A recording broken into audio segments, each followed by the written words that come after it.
Finally tonight, tomorrow marks 10 years since I took over anchoring this show from my mentor and friend, Bret Hume, and it has been quite a ride. I've been blown away this week as the Special Report staff surprised me by collecting messages from friends and colleagues, sound bites that have run on the show all week. And now I'm told they have a final surprise, capping the week with a look back.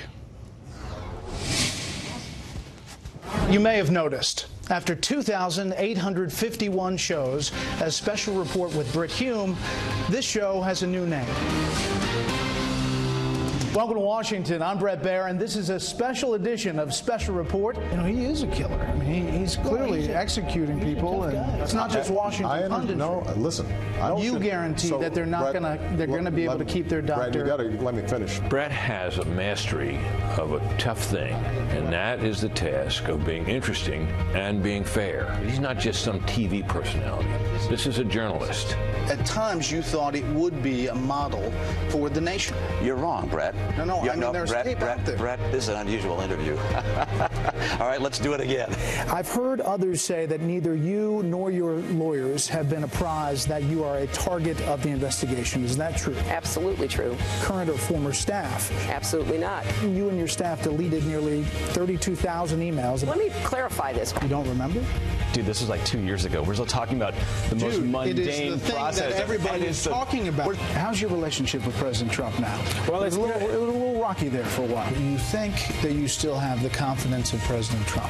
How do you and how do America's other Arab allies view U.S. leadership in the region now? Difficult questions. That got the English response. His interview with James Comey in this very studio was as good an interview on television as I've ever seen in my life. I've never seen an anchor more prepared. I've never seen an anchor cut through nonsense more politely but more firmly. Someone's not telling the truth here. Is it the former Attorney General or you?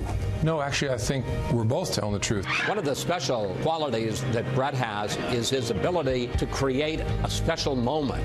For instance, in the first primary debate in Cleveland, when he asked all of the candidates, Can I see hands?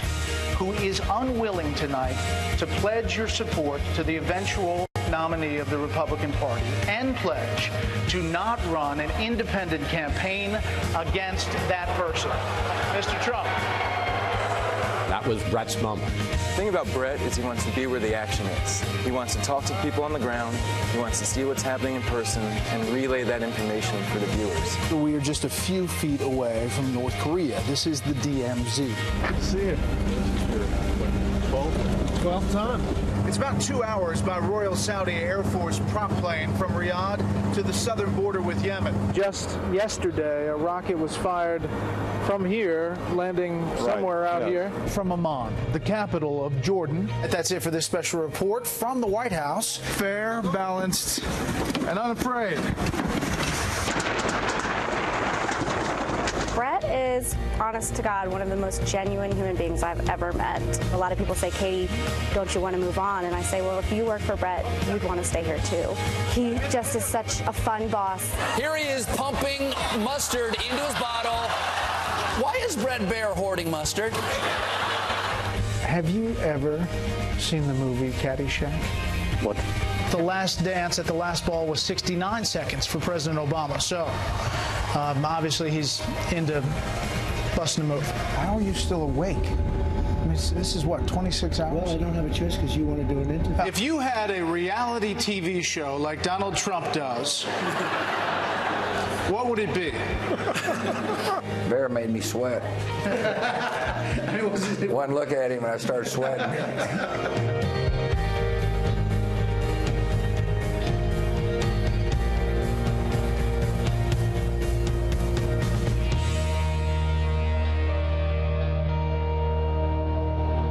Wow, that was awesome. Thank you so much.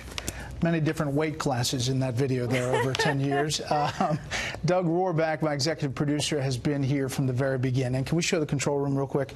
Doug, along with an amazing special report team, correspondents, producers, editors, technical folks, all working really hard every day to make this show work, to cover news here and around the world. When I took over for Bret, he said two things to me. One, it's not about you. And two, let the news drive the show. And it's an equation that has worked. I just added on to what Bret built here. So I don't make a lot of predictions, but I guarantee you this. There will be a lot of news in 2019, and we will continue to cover it here, fair, balanced, and unafraid. Thanks for inviting us into your home tonight, every night, and hopefully for years to come. The Story, hosted by my good friend and colleague Martha McCallum in New York, starts right now. Hey, Martha, I can't believe great. it's been 10 years. It feels like just yesterday that you took over for Bret, and his advice is certainly solid, and you've taken it and done an amazing job, Bret. So it's a pleasure to work with you Thanks, so Martha. often, and we'll look forward to many more years together. Thank you, Bret. You bet.